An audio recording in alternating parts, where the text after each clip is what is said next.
बेटी प्रिया अपनी देवरानी और देवर के सहारे किसी तरह दिन काट रही थी।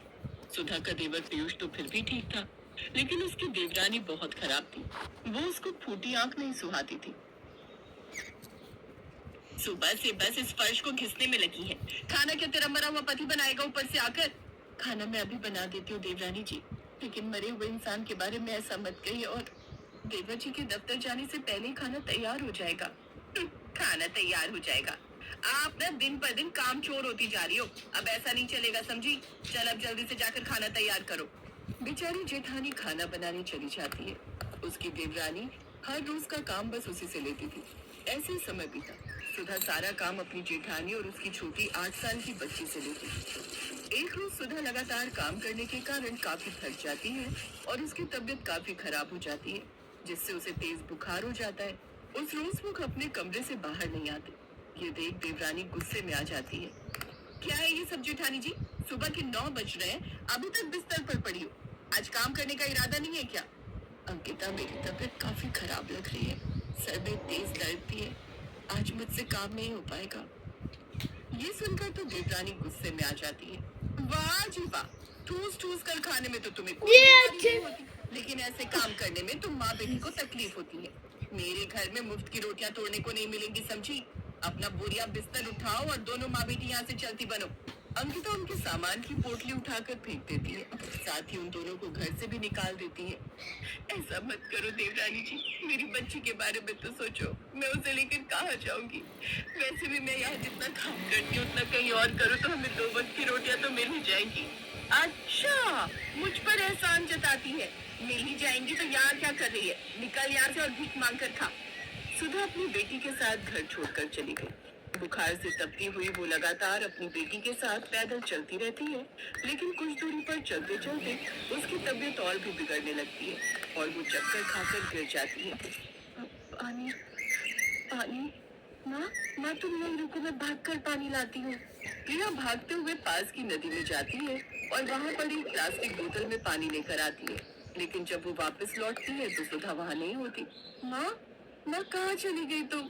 माँ, मैं रह नहीं पाऊंगी तुम्हारे बिना। अब प्रिया जोर जोर से रोने लगती है। वो आस पड़ोस के लोगों से अपनी माँ के बारे में पूछती है। साहब, साहब क्या आपने मेरी माँ को देखा? मैं क्या तेरी माँ का नौकर लगाऊं जो उस पर नजर रखूं? चल भाग यहाँ से, धंधा करने दे। फिर प्रिया रोते हुए अपनी चाची के घर आ जाती है और उन्हें सारी बात बताती है। मुझे तो लगता है वो अपने यार के साथ भाग गई होगी। ऐसा क्यों बोलती है? क्या पता वजह कुछ और हो। और प्रिया बेटी, अब तुम यहीं रहो हमारे साथ। मैं इसे यहाँ नहीं रखूंगी। इसकी माँ तो अपने यार के साथ भाग गई, लेकिन मैं इसका ख्याल रखूं? नहीं नहीं।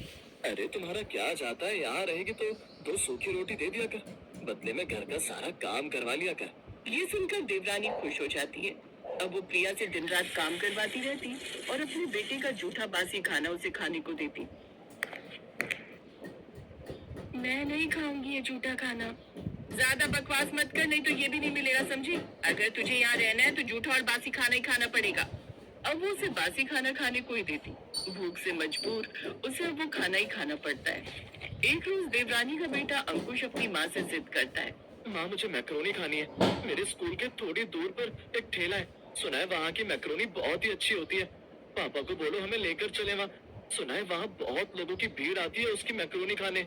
अच्छा, फिर तो मैं अभी तुम्हारे पापा को फोन करती हूँ कि वो शाम को जल्दी घर आ जाए और हमें वहाँ लेकर चले। अंकिता अपने पति को फोन कर देती है।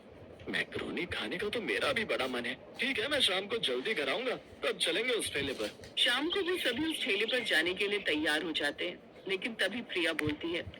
चाचा, मैं भी मैक्रोनी खाने जाऊंगी, मेरा भी बड़ा मन है। हाँ हाँ, जैसे तेरा बाप तो जायदाद छोड़कर गया है ना। क्यों गुस्सा करती हो अंकिता? चलने दो, ऐसे भी बच्ची है, इसका भी मन होगा। अब वो सभी उस ठेले पर मैक्रोनी खाने चले जाते हैं जहाँ काफी लंबी भीड़ लगी हुई थी। अरे बाप रे, इतनी लंबी लाइन लगी है यहाँ तो। ऐसे में तो रात तक नंबर आएगा। ऐसा करते हैं, आज कहीं और से कुछ खा लेते हैं, यहाँ हम फिर किसी दिन आएंगे।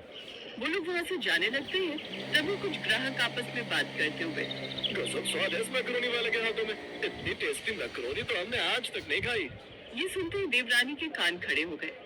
क्या सचमुच में इतनी अच्छी मैक्रोनी है यहाँ की? अब तो हम खा कर ही जाएंगे, फिर काफी देर तक इंतजार भी करना पड़े तो कोई बात नहीं। अब वो भी ठेले पर नंबर लगाने के लिए खड़े हो जाते हैं। फिर जैसे ही उनका नंबर आता है तो ठेले पर खड़ी औरत को देख वो हैरान रह जाते हैं, क्योंकि वो और कोई नहीं बल्कि सुधा ही थी। सुधा को देखते ही प्रिया भागकर अपनी माँ के पास जाती है और उससे लिपट जाती है। माँ, माँ तुम जिंदा हो माँ? और तुम यहाँ कैसे? उस दिन तुम चक्कर खाकर गिर गई थी, फिर कहाँ गायब हो गई थी? मैंने तुम्हें कितना ढूंढा माँ, लेकिन तुम कहीं नहीं मिली। बेटी, उस दिन मैं जब तेज तबीयत खराब होने के कारण वहाँ पड़ी हुई थी तब। मुझे बचा ले प्रभु, मेरी बच्ची को अनाथ मत होने देना।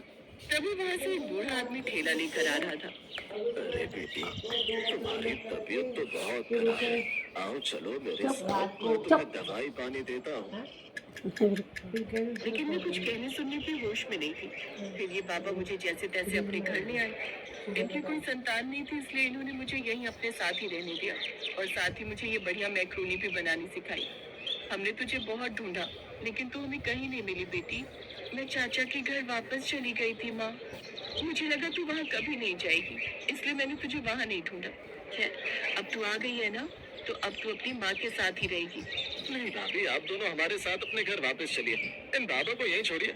अब हम खुद का रेस्टोरेंट खोलेंगे, आप उसी में मैक्रोनी बनाकर बेचना और हम खूब पैसे कमाएंगे। नहीं, मैं बाबा को धोखा नहीं दे सकती। जिस आदमी के कारण आज मैं इतने पैसे कमा रही हूँ, जिसने मुझे छत दी, आप चाहते हो मैं उसे ही धोखा दूँ? कभी नहीं। अब मेरे ठेले पर आए हो तो मेरे हाथ की मैक्रोनी खाते जाओ, लेकिन हमारे वापस आने का ख्याल अब अपने दिमाग से निकाल दो। अंकिता देखती है कि कैसे उसकी अनपढ़ जेठानी इतनी टेस्टी मैक्रोनी बेचकर पैसे कमा रही है। अब उसे अपनी करनी पर पछतावा तो बहुत था, लेकिन वो कुछ कर नहीं सकती थी। और अब दोनों माँ बेटी उस बूढ़े बाबा के साथ खुशी खुशी रहती हैं।